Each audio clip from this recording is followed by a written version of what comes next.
Oh, ladies and gents, we're hoping for a bit of change of luck in this Supercoach team. We literally pushed our way into 5K, and since then it's been just back and back and back, and it's not seeming to work out correctly. You know, we rode Drinky and Teddy all the way up to their peak prices before getting some of their lowest scores of the season, and we plenty of other issues in the side, but that's been the frustrating part about my Supercoach season. It just hasn't, had that couple of really good weeks, pushed into 5K in round 5, and then since then it hasn't really panned out. So we're changing it up. We're leaving the hood on for this vid. It's cold, the main reason. But 11,847, and we used 3 trades last week as well, and still couldn't put ourselves in a really good position. We had 14 players, and brought in Teddy as captain. No Fletcher Sharp in this one. So, helped last week with the lowest score, but didn't help us in this one. Now, I did trade in Hopewadi, so Lehigh Hopewadi. That was a good one there. The Billy Smith trade in a host of weeks ago has not worked out.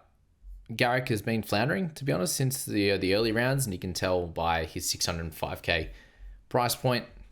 Thankfully, did own Lucas there, and Hines and Teddy end up on the same score, which Hines would have been my captain if it wasn't Teddy anyway. So that's where we're at with those guys. I brought in Olakuatu, which was a bit frustrating, but my other option, and Jesus, he went down a lot of price, a lot of cash. My other option was going to be AFB. So at least with Olakuatu, I do get him this week here at home against the Broncos, which we know he can have good scores in there. Now, changes this week.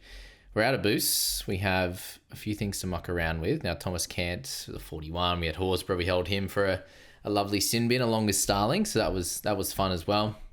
It looks like Starling is out this week. So that part is frustrating. And yes, we are in for buy, hold, sell as well, guys. We'll go through that in a sec. But that hooker position, especially with McInnes out this week, it is a little bit tougher up there. And we'll just have a quick look up while we're here. And if you're in the same boat as me with Starling, then this is one of the first things I looked at was, is it actually worth trading someone in for him?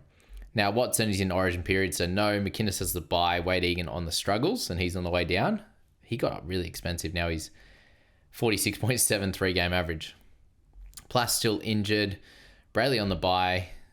You've got Appy, who's an interesting one. He had a really good score last week. Could you be interested in him with... he's not really going to help in 15 anyway. So, like, the question here is Starling at 545k.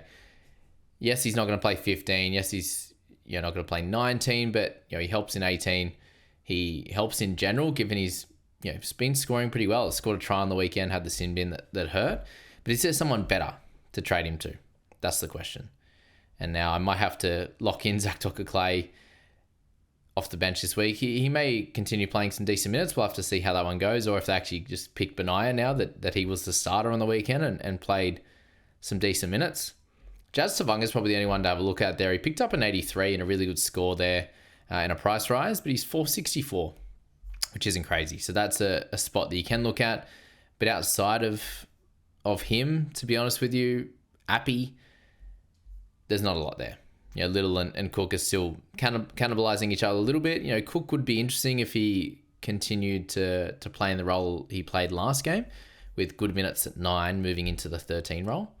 But Hooker, as always this year, I don't know if it's worth making that move when we do have someone fall out of our side anyway, and it's likely going to be Docker Clay anyway. So, I was happy with that trade in a couple of weeks ago, and then didn't even start and only got 46 minutes. So that was tough, and we can probably expect that going forward now, which does make it a little bit tough for my side. Now, in the front row forward position, the question this week will be Payne Haas and what happens with him. Now, we do have to wait until Origin. We've all got a few Origin guys in our sides. I'd imagine, I'm sitting there. I did sell Cleary a few weeks ago, trying to go against the grain a little bit.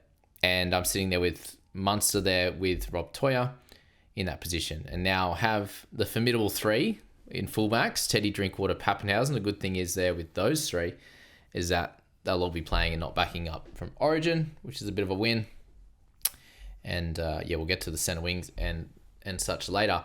But Payne Haas, if he doesn't play this week, I understand people looking to sell, but do be aware that you have just the 2 trades. And personally, on my side, I've got to deal with guys like Nicholson and Egan, And we've got Kolomatangi, we've got Aiken as potentially really, really nice options.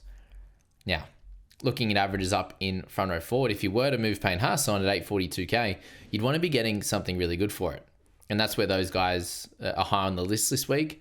I now wouldn't look at Tarpany. If you jumped on last week, that's fine. You hold on. Same with Adam Fanua-Blake, both in the 50s this week, which just it wasn't a really high Supercoach scoring game. That final one, especially with a few sin bins in that one. Now, looking further down the line, you've got Aaron Clark at 700k. I think at this price now, missing 15-18, you don't purchase him. Lindsay Smith was an okay option last week. You had Josh Curran with the 80, so you could keep him in your thoughts. But I do think that his time may be past with a few guys returning, and Preston back, and he'll have one more week, round 14, where Curran may play on the edge before Preston does come back. So there's that to think of. And now we're into the 50s average guys, and there's not a lot that you would actually want to target. Jack Williams is playing really well, and he's the only one I'd entertain, I think, under 500k in this slot here, just because of his output the last few weeks. He looks awesome, looks really good, attacking as well, given he's had line breaks and a try last week as well. So he's probably the only one I would have a look at. Now that we're getting down to, some of the names you're seeing on the list here aren't very exciting at all. Apart from Hamish Stewart, he's probably the only one. He does have that duel as well. And as a mid-range guy, if you need to go down, it could be something that I think of personally, to go down from Egan to someone like him, and then use Nicholson to go up to Colo or to Aiken. We can also muck around with players down here, and you and Aiken can play as centre wing as well. So he's kind of the only guy I'd look at. Unfortunately, it looks like Liam Henry, if you bought him, he's gonna be gone for a couple of weeks with the crusher that he had. So that's a frustrating one there. And now, the second row forward is a position I need some help with, and we'll see if you guys have the same issues as myself. Now, still up top here, who would you buy in this list? You've got guys returning or from suspension soon, like Preston, or guys in Origin and Paddy, Hudson, Tino. You want to make sure you get Lucas, coming off that really good score. He will continue to go up in price, but he should continue to score well. He's now averaging 86.7 and topping the leaderboard there without a hell of a lot of games, but he also had an injury game in there as well. Eli Katara at 654, averaging 72.3. He's been solid the last three and consistent there. I think that you can buy him this week. Still missing round 15, but he helps you out in all of the other weeks. So at that price, I like him there. Kick out with the 45. I still think you hold guys like that if you did, especially if you purchased last week. He's not too expensive. Olukwatu, I think you refrain from buying now. I feel like, just even watching him, yes, when he finally gets the ball, he's running hard, but tackle numbers are lower, base stats in general lower, and not getting the tries that he has in previous years. It's a little bit different to Nikra. Nikra's getting the attacking stats, but base stats are a bit worse. Ola, it's a little bit of both. And yes, he's going to have the odd good game, but it's a hit and miss. It's a bit of a lottery every week for him. And you're seeing here, guys, there's a lot of players here that are either on buy this week or coming back from Origin that you don't want to purchase anyway. Now, Keon's a different situation. He's 612k, which is a really nice price when you look at him, when you look at Aiken as well. So that's where he becomes very important. And there may be some thought around front row forward eligibility, but is that actually going to be the case? Unsure with him in Supercoach, but a 612k, 3-round average of 80, crushed it, last game that he played. He's the guy that you need to look at, and it's a really nice price. You had KPP down there at 537. Guys like Horsburgh, I think you can look to move on now. They've done a job. Yes, the sin bin hurt him this week, but in general, he's averaging 61. Really solid, but we're pushing towards the middle and then back end of the season's coming soon. And are you going to want to have him in your 17 week to week? Misses 15. Just he's someone you can move on, but in my situation, I've got non-players, so I would hold. But for you might be in a different situation and you can do different things accordingly. Now, Ewan Aiken averaging 65.3 in his last few games and did pick up a try as well. Now, when you look at him, when he actually gets an opportunity in the second row, he usually scores well. So he's got a couple of 60s, a 74 and an 87 there, all in the position that he wants to be in. So really nice price at 534k, plays the next 6 weeks or whatever it is, a long time, that you can lock in and get a nice, a guy with a nice price point that can hit regular spots in the 60s, 70s, and 80s. And we saw even higher than that with the Dolphins last year. So keep him in your thoughts there. In terms of cheapies, there's not a lot to be expected at the moment. So that's where you're mucking around with guys like Hamish Stewart, guys like Tavanga. They can do a job in the 400s, dropping down from the 500 and 600 guys that are injured to be able to help you upgrade in another scenario. And if you are needing players, which is going to be hard in 13, 16, 19, having those types of guys to fill in around the fringes, if there are injuries or suspensions or whatever, and you're unable to make the extra trade if you've used all your boosts, that's where that can help.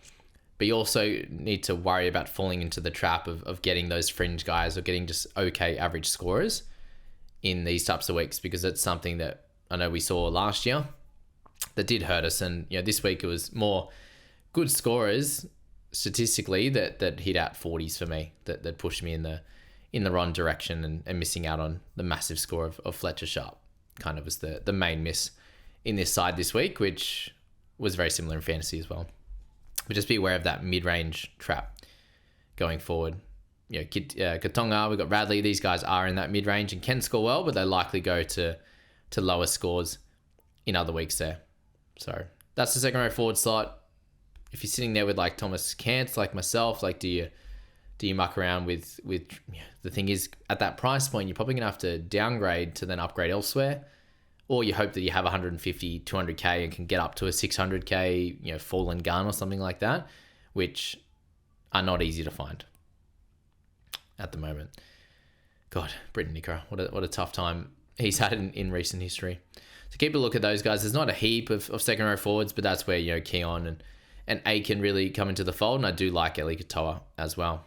Now the halfback slot, I think if you're sitting in this situation, Sandon Smith and Hines, you don't touch that. You just play Sandon Smith and you move on. Hopefully Cleary's backs up. So if you did hold on to him, happy days. That's great. Hopefully he gets through unscathed and he can play on the weekend.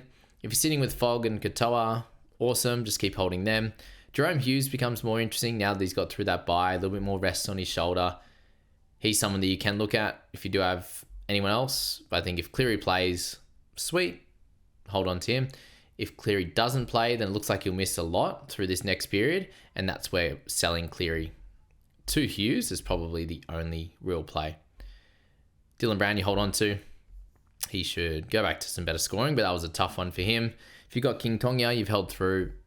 If you've got Hines with him, you may have to play him in that one, which isn't super ideal. Savala, same deal, picked up a 95 exactly when you needed him. You wouldn't have played him up until that, so congrats to owners of him there.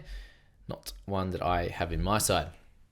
Now the 5'8 slot, you're very much hoping that Munster does return to play, and he is the best 5'8 option. Secondly would be Jaden Campbell, and now if you are needing to make an upgrade in 5'8, then he's the awesome pick. You're averaging 72.3 overall, 76 the last three. It is against Melbourne this week, so I'm not super excited about it. But generally, I think he's going to be one of the top few 5'8s, and that will be great. So if you bought Burton last week, you hold on steady there. And Metcalf doing a great job. I think you hold till 15 to decide on that, from there for Metcalf, but still mid-50s for this tougher position is nothing to sneeze at. Now, centre wing. If you've got Farnworth, you're holding on definitely. Guys like Billy Smith can be sold, but again, price-wise, how are you going to get to it is going to be the tough question there. Garrick, Hopoata, you hope for decent games for them this week against the Broncos. And yeah, him and Lucas kind of holding the fort together this week.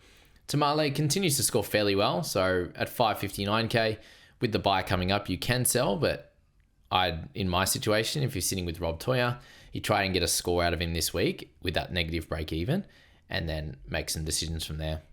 Now Tamale's at 44. We got Toya at neg 22. Billy Smith just as a 39, but he's been the tough one. The tough pill to swallow there. Thankfully, it's fairly cheap, but when we've had to play him or decided to, he hasn't scored very well at all. What about Teddy and Drinkwater, both with 151 break even there? Now, let's look. If you were to move on Billy Smith, as I said, there is Aiken down there to have a look at.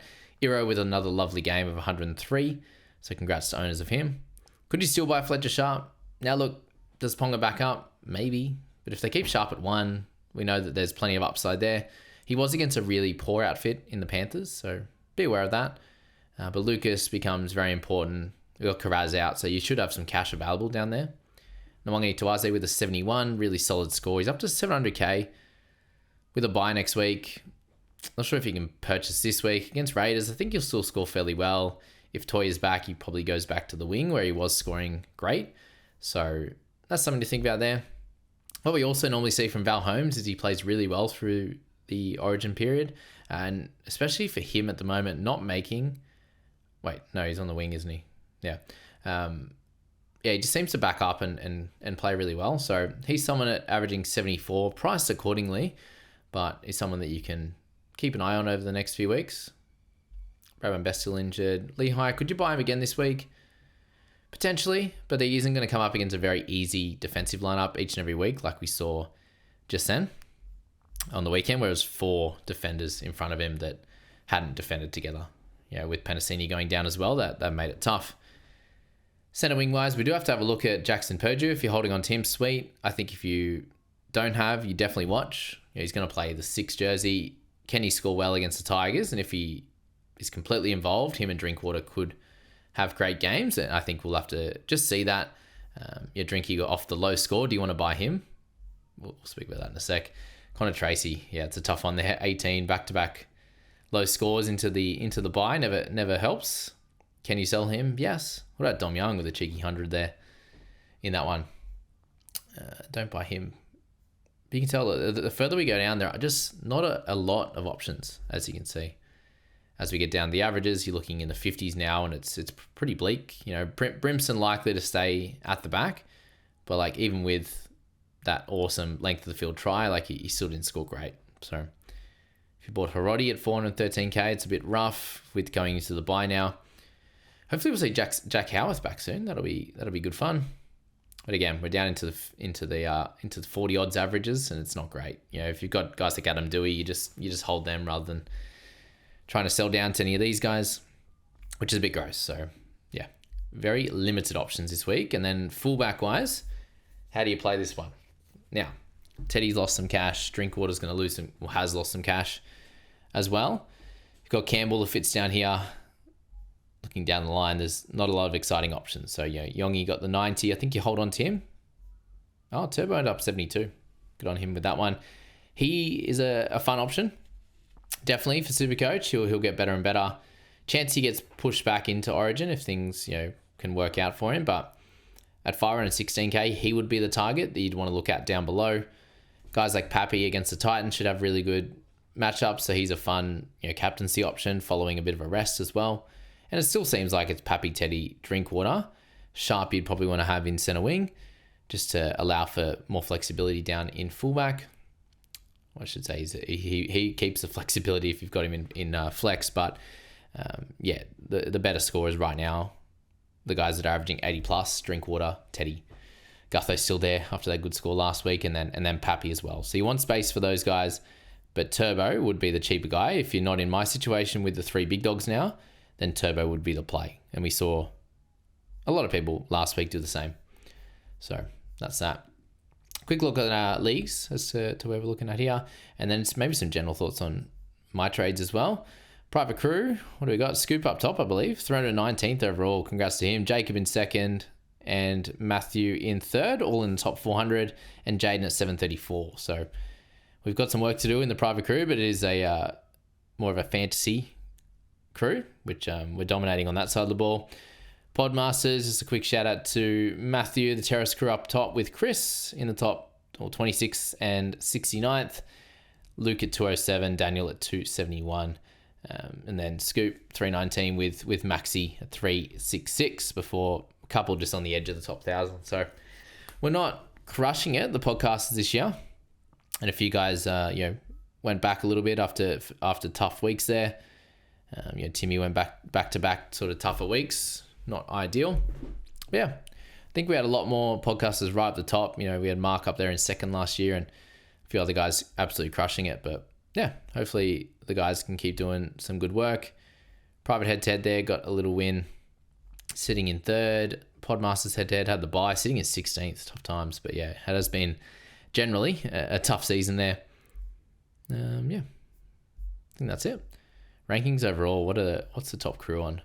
16,034, averaging 1,336 per round. That is wildness. So what are they on? 16,034 on 14,832. Top 7%. It's tough times out there for the squad. We need to get back in that top 10K. So now, how do we do that? So I think I'll probably leave hooker.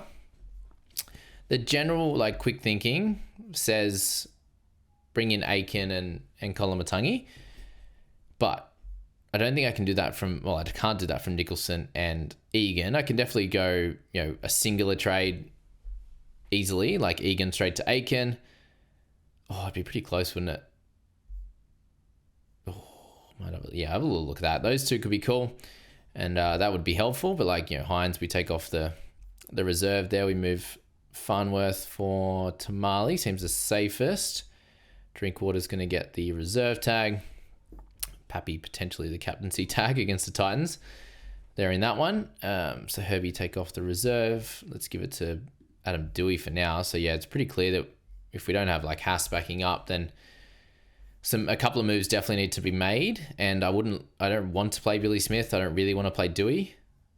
And Haas needs to back up. And if I could get Nicholson and Egan to those two Rabbitohs boys, that would be more helpful for this week. But yeah, still probably not the best situation that we'd like. But we're also, we're going to have a 17. It's going to be fine. But hooker, we're probably not going to take that score. We're banking on Tino backing up along with Haas. And Toya could be selected as well. But they are up against the Canberra Raiders the back end of the game. So back end of the week. So he should be generally okay.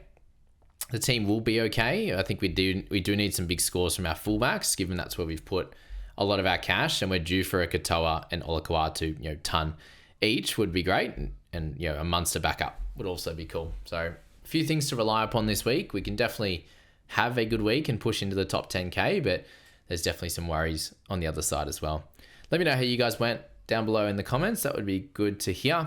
And yeah, can't wait to see how it all plays out. We are projected a good score this week, which will be nice. I'd love to sit somewhere up there in a week where we are missing players and Origin guys are backing up. We'll see how it all plays out. And thanks for tuning into this one. We got probably double the views last week, putting it out a bit earlier. So that was great. Hopefully you guys enjoy it and enjoy the discussion, and we'll see you in the next one. Cheers, guys.